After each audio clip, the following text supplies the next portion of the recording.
that Taylen is a beautiful little boy.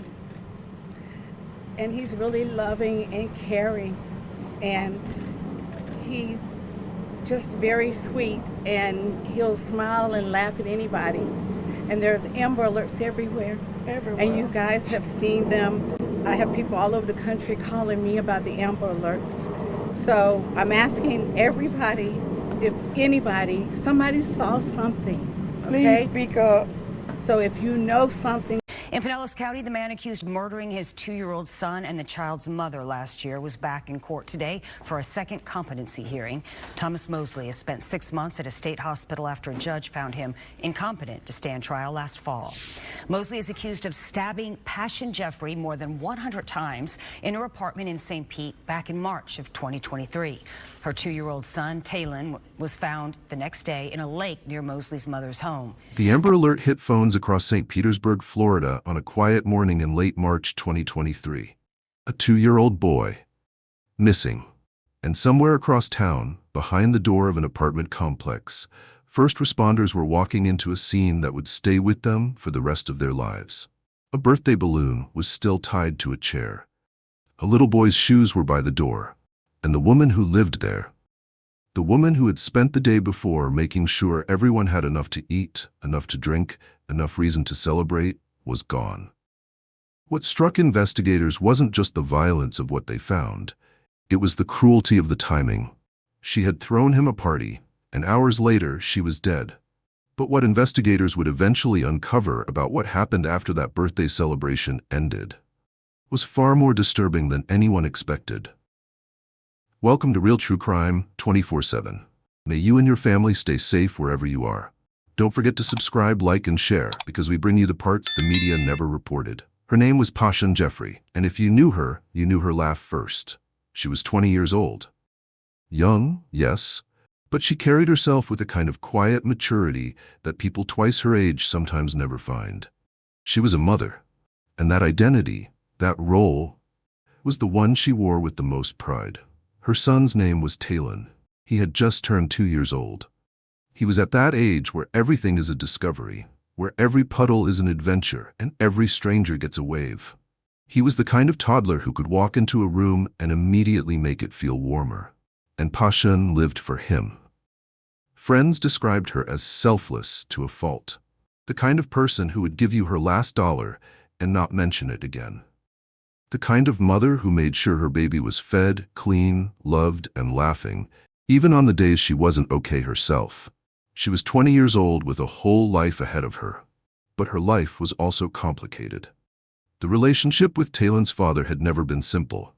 Thomas Isaiah Mosley was 20, turning 21, and the two of them shared a bond that was tied together permanently by the little boy they were both supposed to be raising. They weren't together in the traditional sense, but Pashun still showed up for him. That was just who she was. And that loyalty, that generosity of spirit, is what made what happened next so unbearable to process.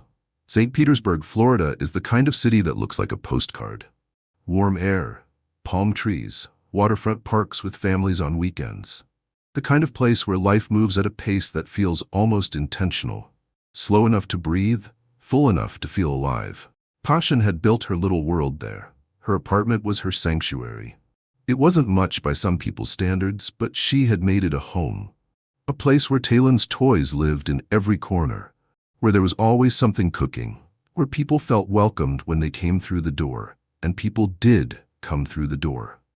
She was that kind of person, the one whose space always had room for one more. Her neighbors knew her. Her friends rotated through. She was present in her community in the way that only truly warm people are. Not because she was trying to be seen, but because she genuinely cared about the people around her. On the surface, everything looked like it was moving in the right direction. A young mother finding her footing, a little boy growing up fast, a life still very much in progress. But nobody in that apartment complex, nobody on that street, could have imagined what was about to happen behind those walls. March 29th, 2023 started like any other day. But Pashun had something planned. Thomas Mosley was turning 21. And despite everything, despite the complicated history, despite the on-again, off-again nature of their relationship, Pashun decided to do something kind. She threw him a birthday party at her apartment. She organized the food, she made sure people were invited, she tied the balloons, she set the scene for a celebration that was supposed to be about joy, about marking another year of life for the father of her child. Friends came. People gathered, there was music, there was laughter, there was the kind of easy energy that birthday parties are supposed to have. And for a few hours it was exactly that, just a birthday party. But sometime around 5:15 in the evening, the guests began to leave. One by one, people said their goodbyes, grabbed their things, and headed out into the warm Florida evening. Thomas Mosley stayed behind. The door closed. And that was the last time anyone outside those four walls would see Pashun Jeffery alive. What happened in the hours that followed, what unfolded inside that apartment while Taylen was somewhere in those rooms, is the part of this story that investigators would spend weeks piecing together. And what they found would shatter an entire community. When Pashun's family and friends couldn't reach her, they told themselves it was probably nothing. Maybe her phone died. Maybe she was sleeping. Maybe she just needed a quiet night after a long day of hosting. But the calls kept going unanswered, the texts kept going unread, and that quiet nagging feeling that something was wrong started getting louder. By the following day, someone reached out to the apartment complex. A staff member was sent to check on her. What they found inside Pashun's apartment was not a sleeping young woman. It was not an empty unit. It was a crime scene. And almost immediately, before investigators had even begun to fully process what they were looking at, another alarm was sounding. Taylen was not there. A 2-year-old boy, gone. The Amber Alert went out across Pinellas County like a shockwave. Isaiah Mosley, 2 years old, last seen with his mother, missing. And now his mother was dead. At first, some people held on to the fragile hope that maybe, somehow, Taylen had wandered out. That maybe someone had taken him somewhere safe and just hadn't reached out yet. That there was an explanation that didn't require imagining the worst. But investigators had already seen the apartment, and that hope, as desperate as it was, would not last long. Detectives flooded the scene. The Pinellas County investigation moved fast, because it had to. A homicide and a missing toddler in the same location meant every hour counted in ways that were almost unbearable to think about. Officers began canvassing the complex, pulling surveillance footage, reaching out to every person who had been at that birthday party, who was there. What did they see? What time did they leave? And crucially, what was the mood when they left? Witnesses were interviewed, timelines were pieced together, and slowly a picture began to form. Everyone had left by 5:15. Everyone except Thomas Mosley. The detectives began asking another question. Where was he now? They didn't have to dig very deep to find out. Thomas Mosley had shown up at his mother's house, with cuts on his arms and hands. He had then gone to a hospital. And when investigators looked at those injuries, when they started asking how a man who had been at a birthday party ended up with those kinds of wounds, the answers he gave did not add up, not even close. Something had happened in that apartment after the guests left. And Thomas Mosley, the man of the hour, the man whose birthday they had all just celebrated, was looking less and less like a grieving partner and more like a suspect. Investigators were already focused on Mosley, but the picture that was emerging went beyond just suspicion. There were contradictions in his story, gaps in his timeline that he couldn't or wouldn't explain. Behavior at his mother's house that didn't match someone who had just found out something terrible had happened to the mother of his child. And then there were the cuts. Medical staff at the hospital examined his injuries. What they found was described in the arrest affidavit in clinical but chilling language. Injuries consistent with slippage during a knife attack. Not an accident. Not a fall. The kind of wounds that happen when a person is using a blade and loses their grip. The forensic team processing Pashun's apartment made a discovery that would prove pivotal. Under a bed, they found a cleaning bottle. On that bottle, a bloody fingerprint. They ran it. It matched Thomas Isaiah Mosley, the man who had been celebrated in that apartment just hours before. His fingerprint, his blood, hidden under a bed in the home of the woman he had just watched be surrounded by people who loved her. The investigation shifted. But the most devastating part of this case, the part that sent an entire city to its knees, was still unfolding. Because Taylen was still missing, tips were coming in from across the community. People wanted to help. Volunteers were ready. Social media was flooded with Taylen's face, that little round face, those bright eyes, shared and reshared by people who had never met him but couldn't imagine not doing something. And then a tip came in from Dell Holmes Park. It sits on the northwest side of Lake Maggiore, about 10 blocks from Thomas Mosley's mother's house. Someone had reported seeing something in the water, something in the jaws of an alligator. Officers responded immediately. What followed was one of the most harrowing recoveries in the history of the St. Petersburg Police Department. Officers shot the alligator and entered the water. And the search for Taylen Mosley ended, not the way anyone had prayed it would. The Pinellas County medical examiner would later confirm that Taylen's cause of death was drowning. He was 2 years old. He had been taken to that lake and left there. The St. Petersburg Police Department, an agency of trained professionals who had seen things most people never will, was so shaken by this case that the department brought in a clinical psychologist and a therapy dog to support the officers involved. That tells you everything you need to know about what this case did to the people who worked it. Thomas Isaiah Mosley was taken into custody. He was charged with 2 counts of first-degree murder, 1 for Pashun, 1 for Taylen. He pleaded not guilty. And so began a legal process that has been as complicated as it has been slow. One that has added a different kind of pain to families already carrying more than anyone should ever have to carry. In October of 2023, a judge ruled that Mosley was incompetent to stand trial.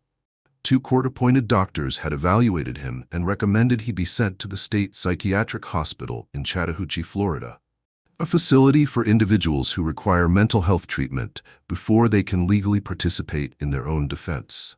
He was sent there, and the families were left to wait. 6 months passed. Then a doctor at the facility evaluated Mosley again. Her findings this time were different. She determined that he had been restored to competency and could proceed with trial. During that evaluation, Mosley disclosed something significant. He had experienced 3 suicide attempts since 2019, including 1 on his birthday. The same birthday Pashun had just finished throwing a party for. The same day Pashun and Taylen were killed. A second competency hearing was scheduled. Legal arguments were made on both sides. And as of early 2026, the case continues to work its way through the courts, with prosecutors still firmly seeking the death penalty. The trial has not yet begun. The families are still waiting. The courtroom battle ahead will be shaped by one central tension: the question of Thomas Mosley's mental state. The prosecution's position is clear. They believe the evidence speaks for itself. A bloody fingerprint under a bed, injuries consistent with the crime, a timeline that places him as the last person with both victims, a 2-year-old child found in a lake 10 blocks from where Mosley ended up that night. They are seeking the death penalty. That tells you how seriously they view what happened in that apartment on the night of March 29, 2023. The defense, almost certainly, will lean heavily on the mental health proceedings that have already delayed this case significantly. 2 suicide attempts documented, a hospitalization, a finding of incompetency, even if temporary. They will argue that this is not a case of pure calculation and coldness. They will argue that something was broken inside Thomas Mosley long before that night. Whether a jury accepts that argument, whether it changes the outcome or simply the sentence, is something only the courtroom will decide. But for the people sitting in those gallery seats, for Pashun's mother, for Taylen's family, no verdict will ever feel like enough. In the weeks and months after the story broke, St. Petersburg grieved in the way that communities do when something happens that defies easy explanation. Vigils were held, candles were lit, Taylen's face appeared on shirts, on signs, on posts shared by people across the country who had never set foot in Florida, but couldn't scroll past a 2-year-old boy without stopping. Pashun's family has had to do something almost impossibly hard. They have had to grieve publicly, visibly, in front of cameras and courtrooms, while the man charged with taking their daughter and their grandson from them continues to work through a legal process with no end date in sight. Grief with no finish line. That's what this family has been living. And the case changed things in ways that extended beyond the courtroom. A shocking gap in Florida law was exposed in the aftermath. Because Mosley was charged with killing Taylen, because he was legally still the child's parent, he technically retained legal rights over Taylen's remains. The family of a murdered toddler had to navigate a legal system that still gave his alleged killer a say in what happened to his body. Florida lawmakers moved quickly to close that loophole. It should never have existed. But it did, and it took the deaths of Pashun Jeffery and her baby boy to force anyone to look at it. There are cases that make you angry, there are cases that make you sad, and then there are cases like this one, cases that make you feel both of those things so completely, so simultaneously, that you don't quite know what to do with yourself when the story is over. Pashun Jeffery was 20 years old. She spent her last full day making sure the people she cared about felt celebrated. She bought the food, she tied the balloons, she opened her home. And Taylen, her little boy, her whole reason, he was just 2 years old. He had barely had the chance to learn his own name before someone took everything from him. As the legal proceedings continue, the families of Pashun and Taylen are doing what grieving families are forced to do. They are waiting for a system that moves slowly to finally reach a conclusion. Waiting for a day in court that keeps getting pushed further away. Justice, when it comes, will not bring them back. Nothing will. But for the people who loved Pashun, for the people who knew Taylen's laugh and the way he waved at strangers, the hope is that one day the waiting will end, and that the courtroom will finally say out loud and on the record what the evidence has been saying all along. Until then, their memory lives in every person who stops scrolling long enough to say their names. Pashun Jeffery, Taylen Mosley, gone too soon, remembered always. And for the people who loved them most, the questions may never fully disappear.